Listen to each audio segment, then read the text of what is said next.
Ce webinaire a eu pour thème l'agneau pour chaque famille.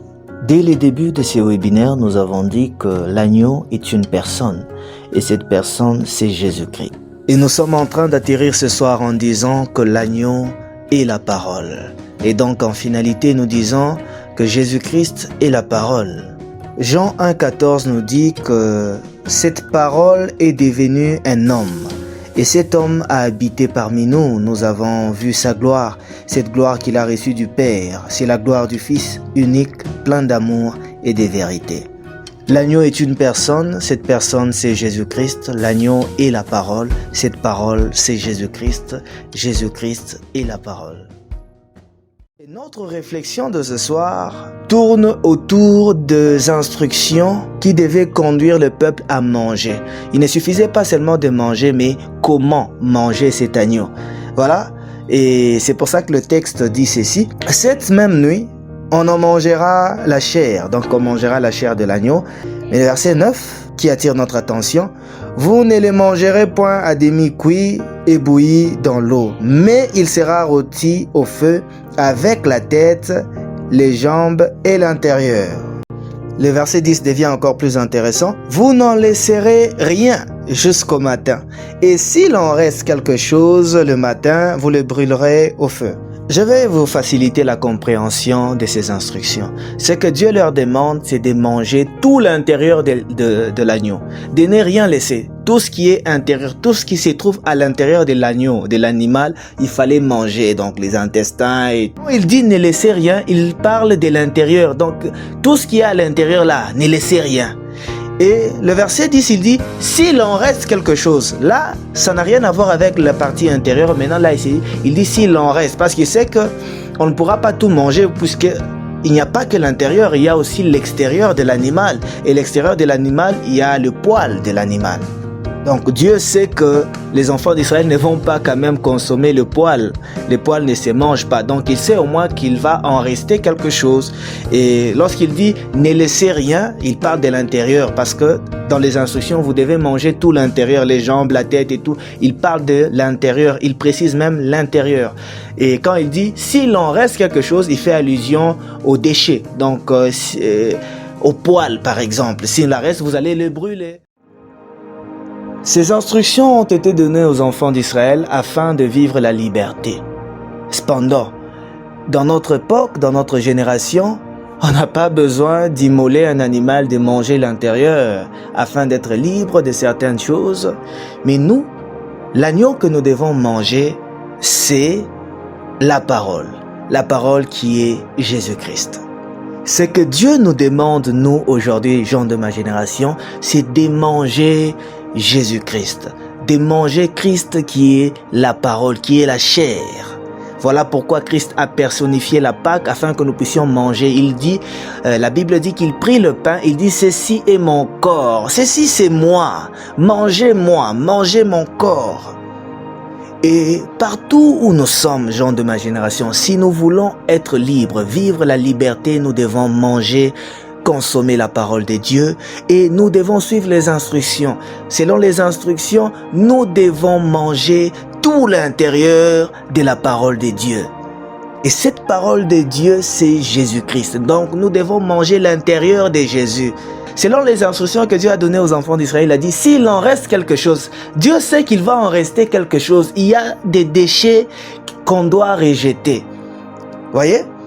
Et donc, même Christ a sa partie intérieure et sa partie extérieure. Et nous devons consommer la partie intérieure de Jésus-Christ et nous devons rejeter la partie extérieure de Jésus-Christ.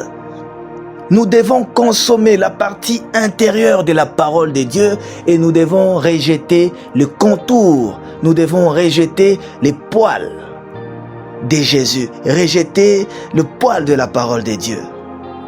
Et sûrement vous vous posez la question maintenant, la partie intérieure de Christ que nous devons consommer, c'est quoi? Et la partie extérieure que nous devons rejeter, c'est quoi? Voilà, je vais vous le dire. La partie extérieure que nous devons rejeter. Je commence par là. Un jour, Jésus se retrouve avec ses disciples. Il leur pose la question de savoir qu'est-ce que les gens disent de moi. Et tout le monde a commencé à parler. Certains disent, non, les autres t'appellent Belzéboul, les autres t'appellent fils des charpentiers, les autres t'appellent... Donc, on a commencé à décrire le poil de Jésus, la partie extérieure, l'apparence, l'humanité de Jésus-Christ. Donc, gens de ma génération, ce que nous comprenons par là, c'est que la partie humaine de Jésus-Christ, nous n'en avons pas besoin. Oh, il est fils de charpentier. Oh, Jésus-Christ était blanc, il était noir, il était juif, il n'était pas de notre race, pas de notre nationalité. Donc, l'aspect extérieur de Jésus là, il est venu de telle tribu, tout ceci, ce sont des choses que nous devons connaître, mais nous n'en avons pas besoin pour notre salut, ce n'est pas important. Ce sont des choses que nous devons regrouper et les brûler. Parce que tout ce qui est extérieur de Jésus brûlera, passera. Car tout ce qui nous intéresse, tout ce qui est utile pour notre foi, c'est la partie intérieure de l'agneau. Et c'est quoi la partie intérieure de l'agneau?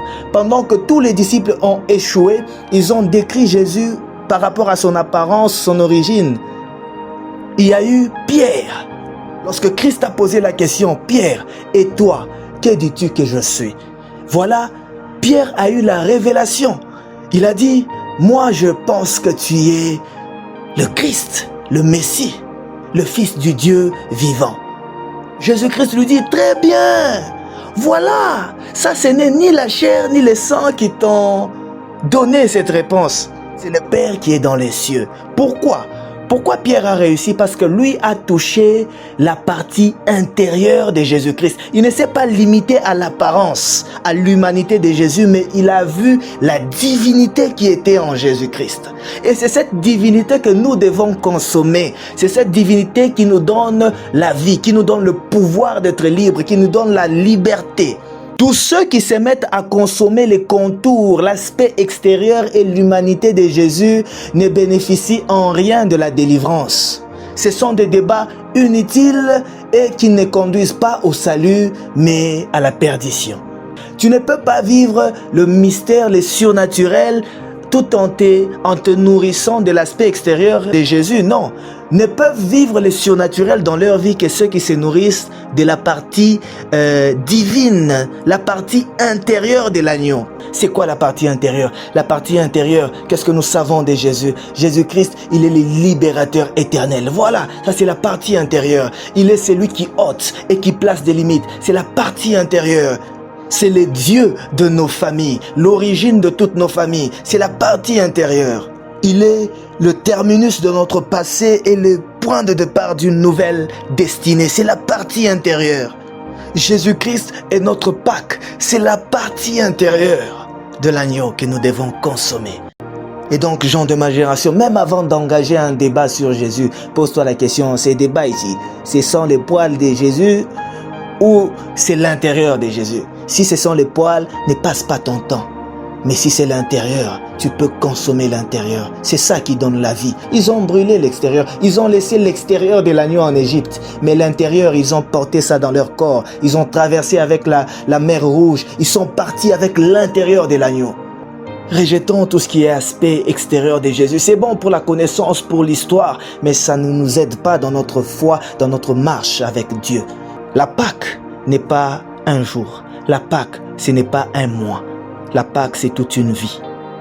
Puisque la Pâque, c'est Jésus-Christ. La Bible dit, l'apôtre Paul dit que Christ est notre Pâque. C'est vrai que le mois d'avril vient de terminer, vient de prendre fin, mais la Pâque n'a pas pris fin. Puisque Christ est là.